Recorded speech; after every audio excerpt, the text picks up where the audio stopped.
dari kesimpulan dari fatwa-fatwa ulama. Karena memang ada yang ulama mana dulu? Ulama mana dan dulu? ada yang membolehkan. Mana sebutkan? Contoh kan mana Sebutkan salah? ya. Sebutkan ulama salaf yang melarang maulid. Siapa ini? Enggak, nanti saya berkembang kok.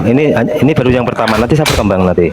Itu Ya, jelaskan oke. dulu, nanti berkembang. Saya bisa sebutkan, cuma Anda tidak bisa tunjukkan Bang ya, Anda bisa tunjukkan karena Anda sambil kerja ini. Saya bisa tunjukkan, saya bisa sebutkan yang melarang maulid, yang mengatakan maulid bid'ah adalah diantaranya Imam Syekhul Islam Ibnu Taimiyah dalam Majmu' Fatawa. Iya, terus. Abu Umar Al-Maliki. Siapa ini? Ya Abu Umar Al-Maliki ini itu yang saya ingat. Ada 3 ulama. Ya. Dan itu dinukil oleh Imam As-Suyuti dalam kitabnya. Padahal beliau membolehkan maulid, tapi beliau menukil perkataan ulama yang membidahkan maulid. Ya, itu ya. Silakan mau bertanya apa lagi? Ya udah. Intinya kan ada ulama iya, yang tentang maulid. membolehkan. Sebentar. Ada ulama Saya yang pribadi, membolehkan. kalau ada yang masalah tidak. maulid, kalau maulid itu sebagai kebiasaan, bukan ibadah, bukan dianggap ibadah, sekedar untuk duduk-duduk, bermajelis, membaca sejarah, kemudian makan. Dan ini juga teman-teman, maulid yang dibolehkan oleh para ulama cuma sekedar itu. Ibnu Hashim Asy'ari juga mengatakan demikian.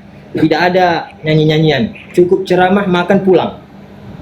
Nah, kalau demikian, Setuju. Saya Kalau gitu setuju. saya setuju. ya saya Pendapat setuju dengan kalau Bang tidak Manda. dianggap ibadah. Tidak ada ikhtilat antara laki-laki perempuan, tidak ada nyanyian di sana.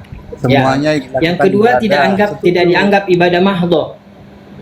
Ya, Ya, tidak dianggap ibadah yang mana apabila kita merayakan ada keutamaan khusus, ada pahala khusus. Kalau tidak ada semua itu, maulid tidak apa-apa dong. ya. Kalau semua itu terbebas dari yang saya sebutkan tadi, tidak ada keyakinan Ya berarti kita sepakat keutamaan. bahwa maulid tidak apa-apa kan? Ya, Festival tapi maulid kan tidak dilarang, kan? realitanya Bang, ya, realitanya yang kita lihat, ternyata maulid itu diyakini ada keutamaan, bahkan menyebutkan hadis-hadis palsu. Keutamaan di sana.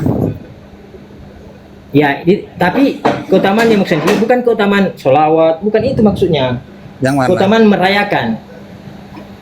Iya, merayakan mah ada keutamaannya. Ya. Lalu Nah, sekolahnya di mana? Ya, Illustrasinya di mana mana? Bang? ya.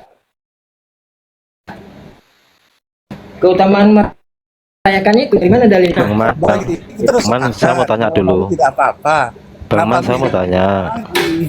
Bang Man, Ya, saya silakan. mau tanya ya. Ketika jenengan lahir, ketika ente lahir, saya baik ya, ente. Iya, Saya iya. itu membacakan akhirnya terus karena kita sama rahmat Allah, boleh enggak saya rayakan kelahiranmu? Merayakan boleh, tidak ada masalah. Nah, terus? Nah, cuma kalau ada keyakinan Padahal- dianggap ibadah, nah ya, ibadah. Nah ini bagian dari bahwa kalau merayakan kelahiran saya ada keutamaan tertentu atau ini ada dalilnya, itu yang harus saya tanya dulu.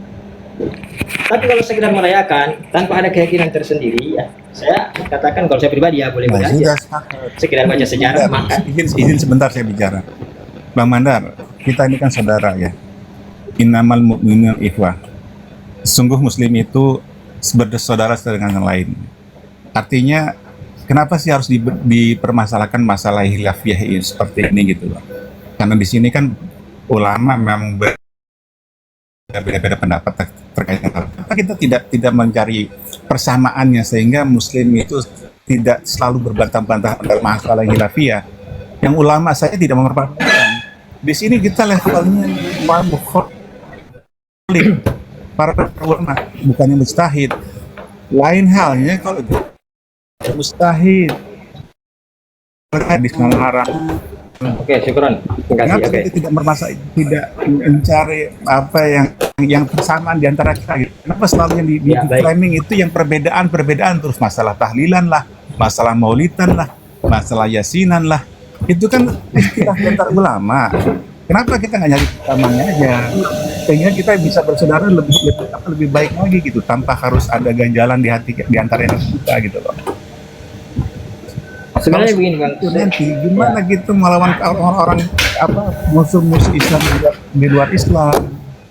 Kalau setiap di kita aja sudah seperti ini gitu loh Bang Mandar. ya, baik Bang. Gimana kita mau Enggak. mau menang dalam melawan musuh-musuh Islam kalau di sini dalam tubuh Islam aja sudah berbantah-bantahan masalah hal-hal yang sepele yang ulamanya tidak mempermasalahkan. Bang Mandar apa Kenapa harus seperti itu gitu? Sampai kapan mau seperti ini Muslim gitu loh?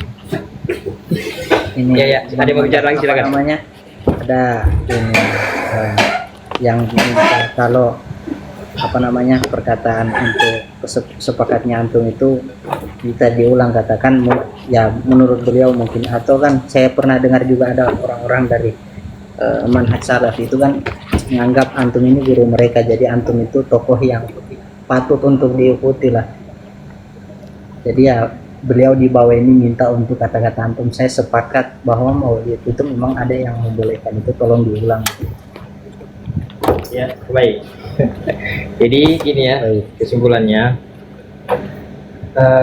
saya tidak menafikan ada ulama yang membolehkan maulid. Oke. Ya, Imam Suyuti, Ibnu Hajar, memang beliau mengatakan bidah hasanah. Tapi saya tidak setuju ketika maulid itu dianggap sebagai bagian daripada ibadah. Ya, kalau sekedar dianggap sebagai ritual biasa, adat yang saya tidak ada keistimewaan tertentu di dalam maulid.